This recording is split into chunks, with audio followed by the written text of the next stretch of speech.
Hey everyone, it's Kyle with Team Clayton of RE Professionals, and today we're talking about for sale by owner.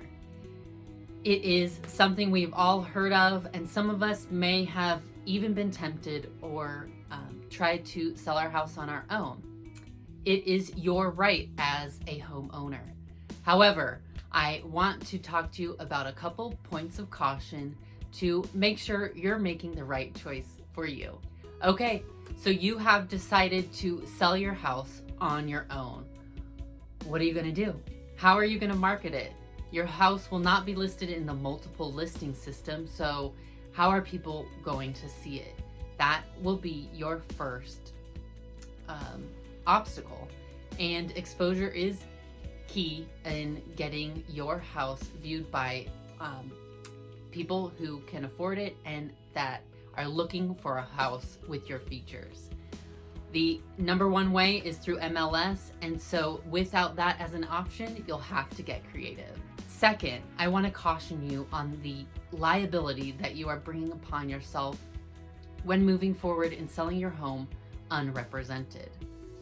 How are you going to handle if your buyer has a real estate agent? What are you going to do if you accidentally discriminate against a protected class? And what contract are you going to use? Do you have your own contract? Those are some very big questions that you'll need to ask yourself and make sure that you are covered and understand the implications in maybe using a boilerplate contract, because you may open yourself up to even more liability. Third, in a market like today, you may think, I can sell my house myself. It's hot market, houses are selling fast, and there's not enough inventory on the market. However, what are you going to do when you have 7 offers? How are you going to find the best one? Do you know the questions to ask a mortgage broker? Do you know what to look for in each of these contracts to see which one has the most advantages and benefits to you as the seller?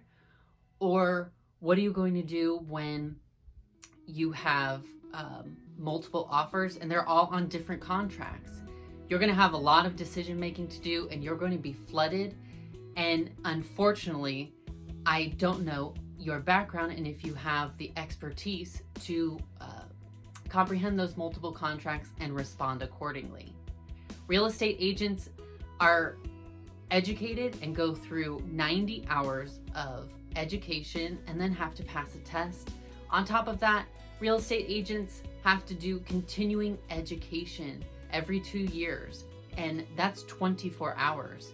So they have a lot of education and knowledge under their belts just by their training.